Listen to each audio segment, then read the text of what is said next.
Hi, Sarah here. Welcome back to my channel. I have to laugh at myself a little bit because watching my video back, my previous video, I think I said, hi everyone, welcome to my channel. And I just had a bit of a lols because let's be honest, the only people watching that video are my mum and dad. So hi mum and dad. And you know what, if you're not my mum and dad and you're watching this video, thank you. But let me know in the comments and I will give you a shout out next time. Today I thought I would go through my journal planner creative book system. So if it isn't obvious already, I am a Stalogy lover. So I'm going to go through these ones first, and then at the end, I'm just going to talk about these two notebooks as well.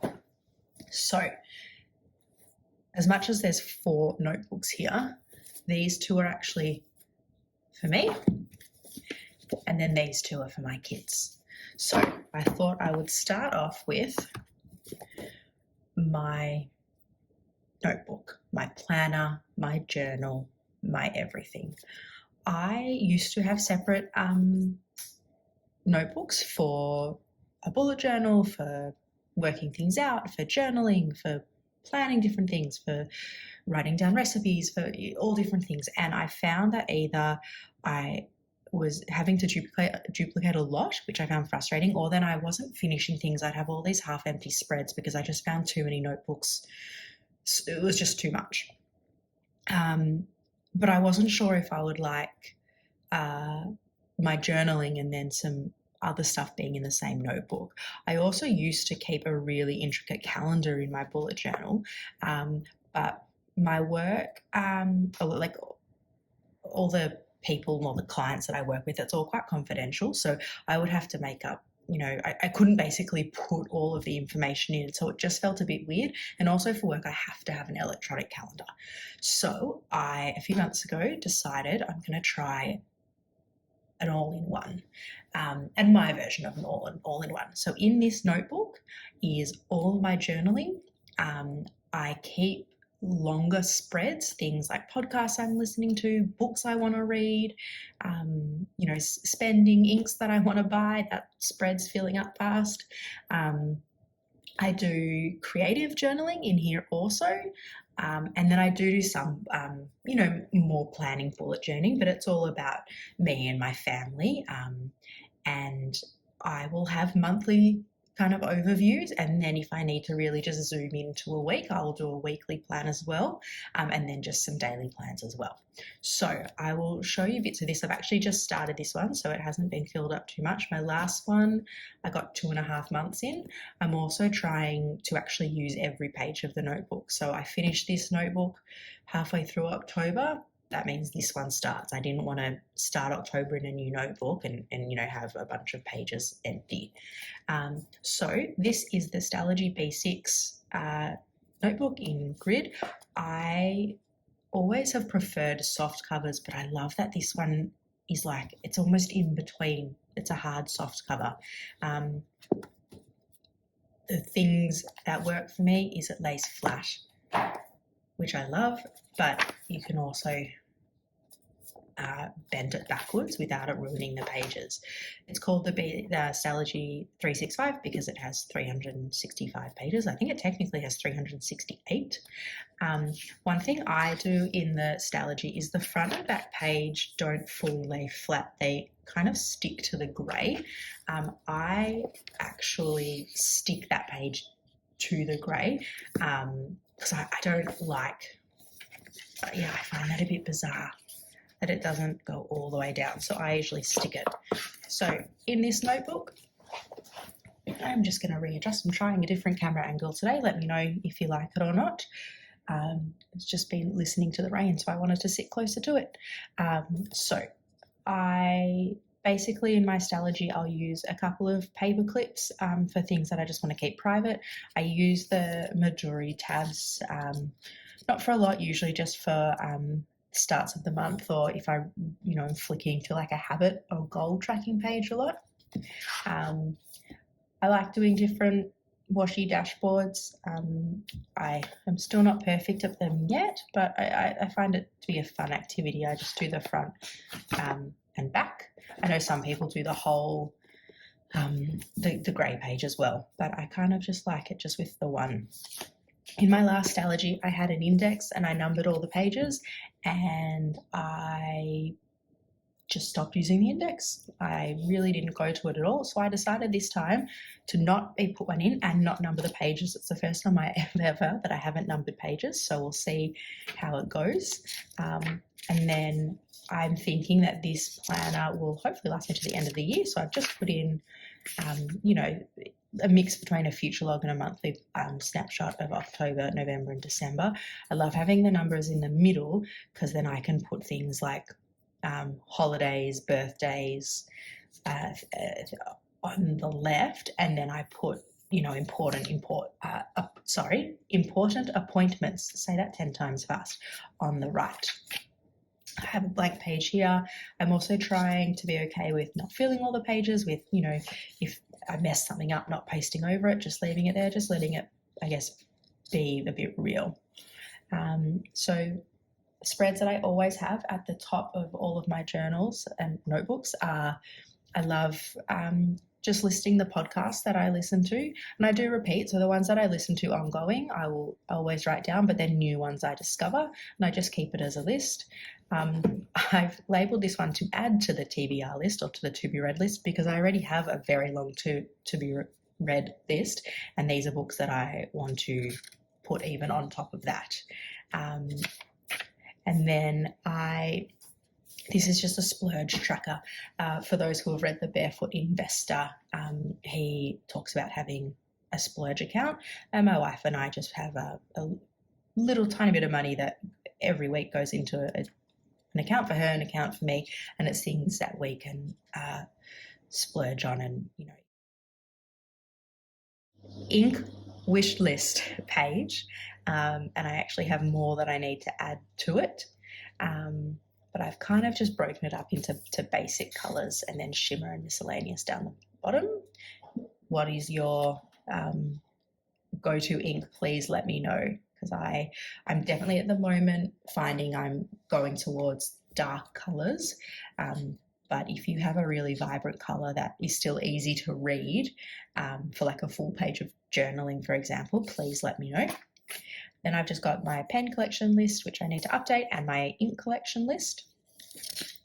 And then this is how I start every month. I kind of have a similar layout, but because October in this notebook started halfway through, it is a little bit different.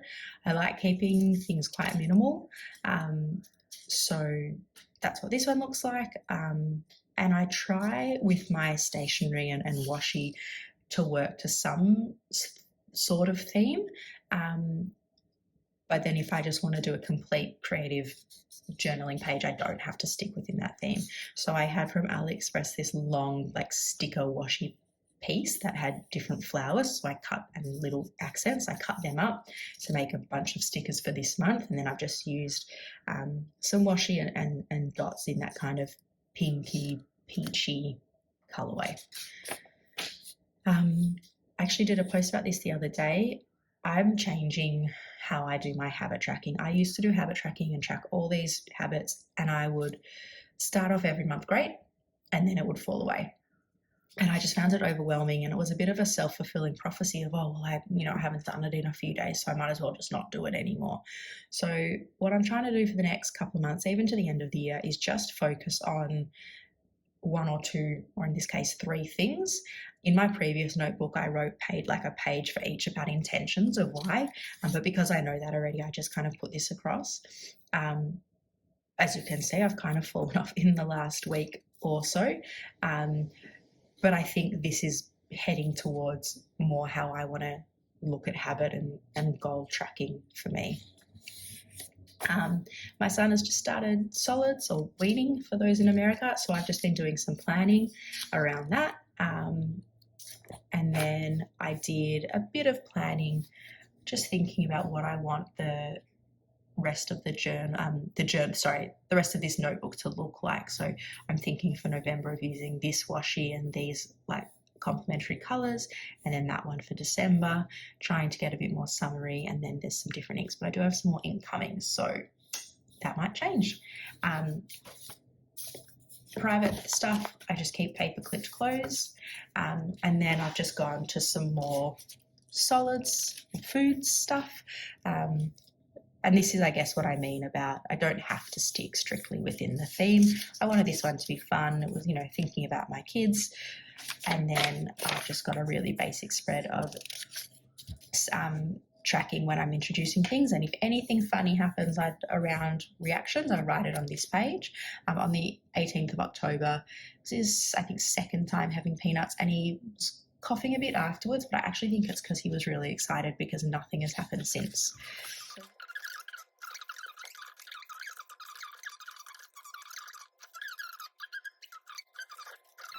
And then this is another example. So this is a different one that I am trying in terms of goal tracking. I'm actually doing this over October and November, but I just want to make sure I move for 30 minutes a day. And then on the other page, another version of a 2-minute practice. And I think this is just then yesterday's journal entry. What I love about the Stalogy is as you use the pages, it slowly chunks up and you get to see the difference between the used and unused pages. So that is my everyday carry, my journal, my bujo, my planner, my creative outlet. It's my everything. Recently, I've added a second Stalogy to my stack.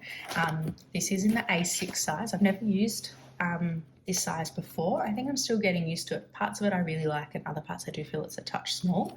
It's also the half year, so it's literally just half the thickness and half as many pages. This is my ink journal, or ink and pen journal.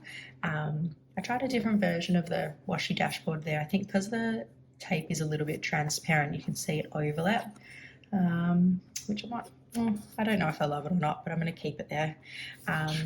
So I've put in different swatches and currently inked in here. This is just some notes on when I first used that dip pen. And then I've also started putting in here all my wish lists. So these are the samples I'm wanting to get, for example, from the Desk Bandit. I've just put in the prices as well, from Pulp Addiction pens and inks, and so on and so forth. I'm also just trying to let this notebook happen as it is. You know, there was some wish list, then there was a sample, then there's a currently inked. I haven't completely, and then these are just some rough notes about pen, which is a lot messier, but I'm just trying to be okay with it. I just want this to basically be a snapshot in time of everything pen related. I think eventually I would love a notebook that is just for swatching. So I almost wonder if I need two. I need a notebook that's my thoughts and experimentations and wishes around inks and pen, and then one that is just swatching. Yeah, I wonder if that's where I'll end up. And then if that's the case, do I actually go back to a bigger size, and instead of doing one per page, you know, can do a couple of swatches per page? How do you ink journal? How do you swatch? I know a lot of people use the colorway cards. I just really like the idea of having it in a journal. So yeah, if you found a system that works, let me know. This is getting to where it needs to be, but it's not there yet. So I'm still figuring that out. So this really is what I use. On top of that, I have these two notebooks. This is just a Rhodia grid pad, you know, very common, everyone has them. I use this for two things. I like testing out inks and pens on different paper. Rhodia is a great option. I've also been trying to scroll less on my phone, to mixed success, and I have started just trying to learn how to do mandalas, and I find the grid quite helpful. So that is what I've been doing in here. Some of them are unfinished, some of them work, some of them don't. That was one with fountain pen. So just trying to find some different ways to do, you know, to have a creative outlet. See, that one's not finished at all. I need to go back and finish that. I don't know how many more are in there. Oh, there's a couple more. Cool. That was writing up my fountain pen collection on the Rhodia paper. So what I probably will do is the things that aren't creative, I'll just end up tearing out. So when the notebook's finished, it's just of mandalas and other drawings. So that's that notebook. I have a mixed media blank notepad as well that I've been trying to do some mandalas with, like more gel pens, but that's smudging quite a bit, so I think I'm going to go back to the Rhodia. And finally, I got myself one of these Oxford notebooks with the Optik paper. It's just a low-cost notebook, but it's really fountain pen friendly. So what I've been doing in here is just practicing different lettering styles in pen, and then also in fountain pen. So for example, I mean, I was working out some food stuff for my son, but I just got some different, you know, I found stub nib in here, and this is a 1.9 in a font, just so I thought I need to write some stuff out, but why didn't I try and do some practice at the same time? It's really, really great. Finally, oh, where are they? I have set myself a bit of a project. It's going to last quite a while, but I am going to make memory journals, one for each of my kids. The way these are working for me is I write in there when, you know, milestones happen, but also little things that I think are important. So, you know, I'll have an entry about my son rolling for the first time, which I actually wrote a draft up of in my journal that I need to put in. But also when we took my daughter to the aquarium for the first time, she lost her mind. She had such a good time. She became obsessed with stingrays out of all the things. So as much as that's not a milestone, it's a core memory for me, and I, you know, she's too young for it to be a core memory for her, but I just wanted to capture it somewhere. And then I'll put things in like birthdays, holidays and things like that. We take growth photos for every month, for the first 12 months of our kiddos, so I've put them in as well. So the start of the notebook for both of them is the same. I haven't decided how I want to decorate the front. I wrote them both a letter. I wrote about their birth stories. I wrote about how we came up with their name. And then what I've done for every page is I've just said what their favourites are. So for July 2022, I've put in what is, this is for my daughter, what's her favourite food, drink, colour, song, activity and random. Just a snapshot, show you the difference. So in my daughter's, I'm using the Zebra Vintage Sarasa pens. So that's the purple. I don't know their official names offhand. Where is...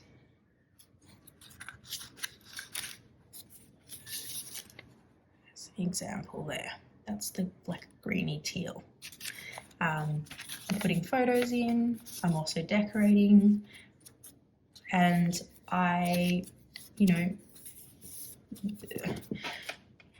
for me, I don't have a fixed view on how long these take to fill. I think they're complete when they're complete. There might be 1 month where I have so many things to put in, you know, starting school and starting this, and, you know, it could take up a lot. And there might be another month where really all I'm putting in is just that favourite snapshot, and maybe I'll put in a photo. I'm completely fine with that. I want these to be really as organic as they can. And I want to, for each of them, be able to give them a completed set, basically, of memory journals on their 18th birthday. So I do think I will end up using more than one for each kiddo, but that's something that I started this year just after my son was born, and I don't know, I think that's turning out really nicely, and it was actually really nice to sit down and write out their birth stories, and actually I wrote out the story of how my wife and I met and put that in there, and it was a nice kind of reflective and memory keeping experience. So that is it. So I've got the 2 memory journals, my journal and my ink journal that I'm still working out. and then 2 other notebooks that I keep handy as well. Do you use Stalogies? If you do, please comment below and let me know. What is your favourite notebook if you don't use a Stalogy, or do you use a similar system to me? Any thoughts or tips, I'd love to know and have a chat with you in the comments. Please like and subscribe, and I will see you in my next video.